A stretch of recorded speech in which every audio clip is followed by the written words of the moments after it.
ये केस आगे बढ़ रहा है उसी तरह से हैरान कौन इंकशाफात इस केस में होते जा रहे हैं। आज एक हैरान कौन इंकशाफात ये हुआ है कि भारत के वकला ने डॉक्टर एपी सिंह का बाइकाट कर दिया है। ये बाइकाट उन्होंने क्यों किया है, इस वीडियो में मैं आपको ये बताऊंगा।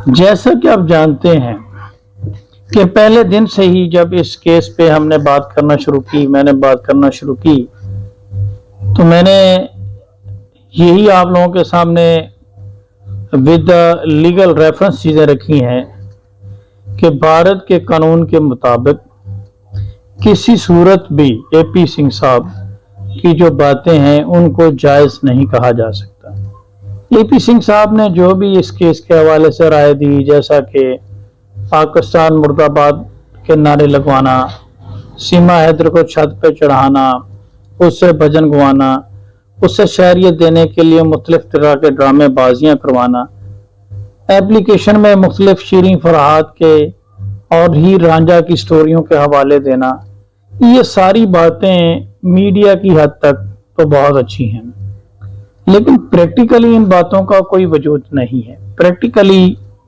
अगर तो भारत में अदालतें आज़ाद हैं, अगर तो भारत में अदालतें जो हैं वो इंडिपेंडेंस ऑफ जुडिशरी बरकरार है, अदालतें बगैर किसी दबाव के, बगैर किसी प्रेशर के आइन और कानून के मुताबिक फैसले करती हैं, तो फिर तो किसी सूरत भी एपी सिंह की जो बात है उसको कबूल नहीं किया जा सकता। क्योंकि सीमा हैदर ने एट अ टाइम तीन मुल्कों के कानून तोड़े हैं। पहले भारत से, पाकिस्तान से दुबई, फिर नेपाल, फिर वहां से भारत।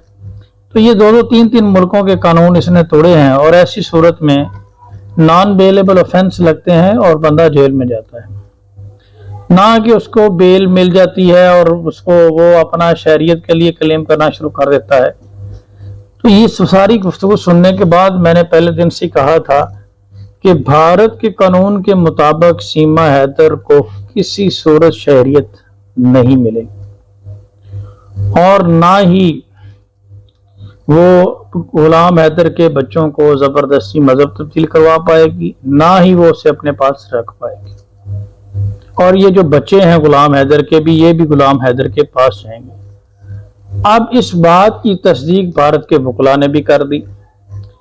भारत के तमाम वकला ने एपी सिंह साहब का बाइकआउट कर दिया। भारत के एक जाने माने वकील ए.के. मिश्रा साहब ने बयान दिया है कि जनाब, भारत के कानून के मुताबिक सीमा हैदर भारत में नहीं रह सकेगी और इसके ऊपर नॉन बेलेबल ऑफेंस लगेंगे और ये बच्चों की कस्टडी भी नहीं रख पाएगी और ये शहरियत भी इसको किसी सूरत नहीं मिलेगी।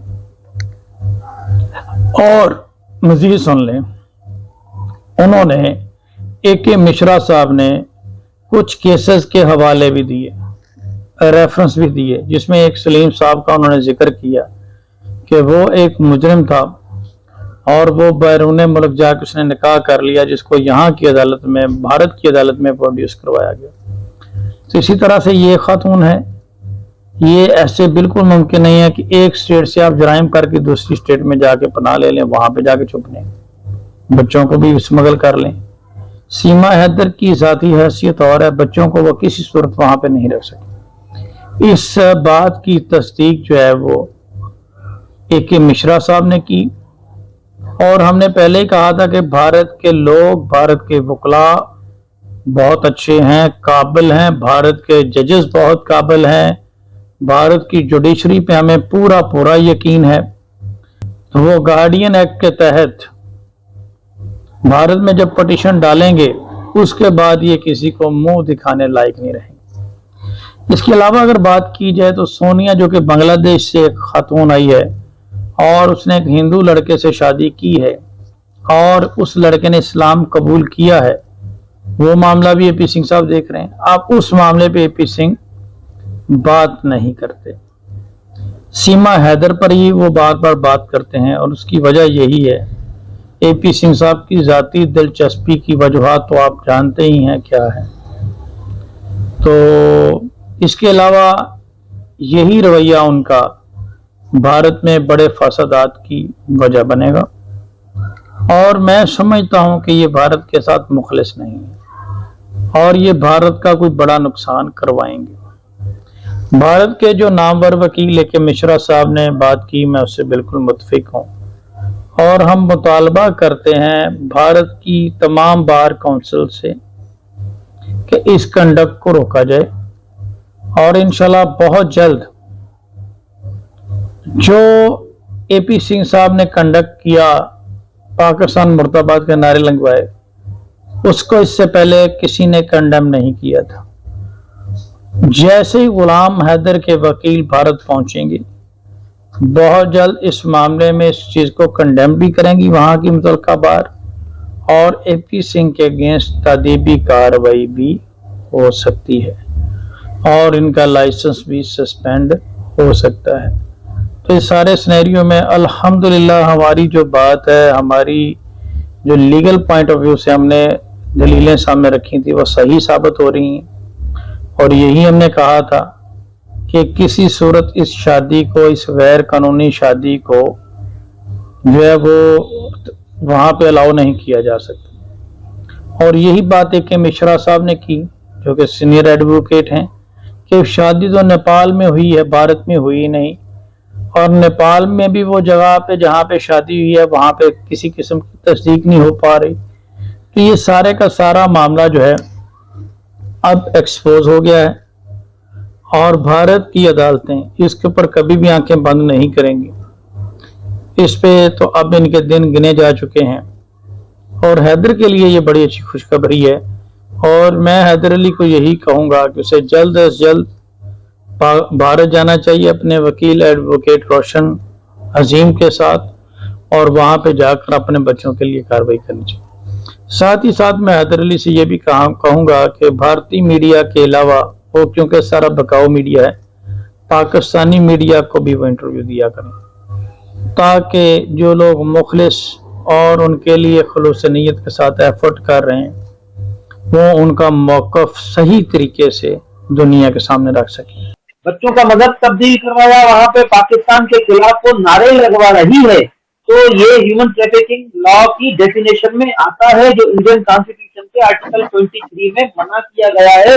पाकिस्तान का ह्यूमन ट्रैफिकिंग लॉ 2018 का इसमें मना किया गया है। तो ये सीमा हैदर ने कोई एक कानून नहीं तोड़ा है, मल्टीपल जो है कानून वो तोड़े हैं। साइमल्टेनियसली सीमा ने इंडियन जो पासपोर्ट एक्ट है, फॉरेन एक्ट है, इमिग्रेशन लॉ है, वो भी उसने ब्रेक किया। उसके साथ सीमा ने पाकिस्तान इंडिया की पीस ट्रीटी जो 1951 की, उसको भी तोड़ा, उसको भी वायलेट किया। उसके साथ साथ इंडिया और नेपाल की पीस एंड फ्रेंडशिप ट्रीटी है, जिसके तहत इंडिया के जो भी सनातन धर्म के जितने भी लोग हैं, वहां पे कोई पशुपति कोई नाम कोई मंदिर है, वहां पर वो इबादत करने जाते हैं, उसके लिए जो है वो उनकी ट्रीटी कायम की गई। वहां पर इजीली जो इंडियन थे वो नेपाल जा सकते हैं, नेपाली इंडियन आ सकते हैं। उस ट्रीटी की भी वायलेशन की सीमा हैदर ने विद कोलैबोरेशन ऑफ सचिन। अब ये जो सचिन जो लड़का है, इसने भी देखिए, आपका ये सवाल अगर जनरल पब्लिक के लिए है, तो जनरल पब्लिक को मैं जरूर ये बताना चाहूंगा कि इसमें कौन से कवानीन तोड़े गए, पाकिस्तान के कवानीन, इंडिया के कवानीन और नेपाल के कवानीन कौन से तोड़े गए, इसके हवाले से, क्योंकि हम वकील हैं, हमारा ताल्लुक कानून से है, तो हम तो कानून जानते हैं, लेकिन आम लोग कानून नहीं जानता है। तो इस हवाले से उनके ज़हन में ये सवाल जरूर जो मैं बताता हूँ कि उनका कानून क्या कहता है। गुलाम हैदर जो है उसको कानून का पता नहीं है, वो पाकिस्तान का आम शहरी है। वो एक अपनी उन्हीं बच्चों को पालने के लिए, उनकी जिंदगी सही गुजरे, उसकी बीवी की जिंदगी सही गुजरे, उसकी बीवी की जो है ख्वाहिशात पूरी हो, मजदूरी करने के लिए वो सऊदी अरेबिया गया, वहां पर वो मजदूरी करता। उसको कानून क्या पता मेरे भाई, कानून इंडियन इनका को मैं बताता हूँ। गार्जियन एड वार्स एक्ट है ना आपका हिंदुस्तान का, आपके गार्जियन एड वार्स एक्ट के तहत आप लॉफुल गार्जियन से बच्चों को जुदा नहीं कर सकते हैं, नहीं कर सकते, किसी भी सूरत में नहीं कर सकते। अगर आपने जुदा किया तो आपकी अदालतें मौजूद हैं, आपने मॉन्टेस्क्यू थ्योरी पढ़ी है, आपने सर जॉन एल्टन की थ्योरी पढ़ी है? सर जॉन एल्टन की और मॉन्टेस्क्यू की थ्योरी के पर और आपकी सेपरेशन ऑफ पावर पर आपका मुल्क चलता है मेरे भाई। आपका कॉन्स्टिट्यूशन के आधार पर आपकी जो इंडिपेंडेंट जुडिशरी है, आपका कानून बना हुआ है, किस बात कौन सी बात आप करते हैं कि आप किस कानून के तहत बच्चे लेंगे? या तो आप ये तस्लीम करें कि आपके पास कानून नहीं है मौजूद, या तो आप ये तस्लीम करें कि इंडिपेंडेंट जुडिशरी नहीं है आपकी। अगर आपके पास कानून मौजूद है, अगर आपके पास इंडिपेंडेंट जुडिशरी मौजूद है, अगर आपके पास article 21 of the Indian constitution मौजूद है, आर्टिकल 23 ऑफ इंडियन कॉन्स्टिट्यूशन मौजूद है, आपके पास गार्जियन एंड वार्ड एक्ट मौजूद है, अब मेरे भाई तो आप किस किस्म की बात कर रहे हैं कि किस कानून के तहत वो बच्चे लेगा? अगर आते हैं हम हिंदू धर्म में, मुसलमान में जो है रूल ऑफ निसी, जो कस्टडी ऑफ माइनर्स होती है, कोई बात नहीं, कोई बात माफ कीजिएगा कुछ टेक्निकली मामला की वजह से मेरा ये थोड़ा डिस्टर्ब हुआ। देखिए मैं फिर कंटिन्यू करूंगा कि ये तो रही कानूनी बात। इस कानून के मुताबिक वो बच्चों की कस्टडी लेगा। अब आते हैं हम जो रिलीजियस पॉइंट ऑफ व्यू से, जो इस्लामिक लॉ है, जो शरई लॉ है, उसके मुताबिक अर्ली एज में जो बच्चे होते हैं उनकी जो कस्टडी होती है वो माँ के पास होती है। अगर भाई मेरे सीमा हैदर मुसलमान होती तो कस्टडी जो है वो बच्चों की उसके माँ के पास ही होती, लेकिन ये सीमा हैदर ने तो अपना रिलीजन ही तब्दील कर दिया है और हिंदू बन गई है। मेरे भाई हिंदू धर्म में आपके जो हिंदू रिलीजियस है, जो रिलीजन है, उसके मुताबिक अगर जो औरत है वो शादी कर लेती है तो बच्चों की जो कस्टडी है वो अल्टीमेटली फादर से बैठ जाएगी। ये जो आपका हिंदू धर्म कहता है, सनातन धर्म से कहता है, तो आप क्या बात कर रहे हैं कि गुलाम हैदर वो कैसे जो है कस्टडी ले सकता है? हम बताएंगे आपको कस्टडी कैसे लेता है, आपके कानून के मुताबिक बताएंगे। आपका जो कॉन्स्टिट्यूशन है जिसको आप संविधान कहते हैं, हम आपको बताएंगे आपके संविधान के थ्रू के वो कैसे बच्चे लेते हैं। क्या बात कर रहे हो? कानून नहीं जानता है।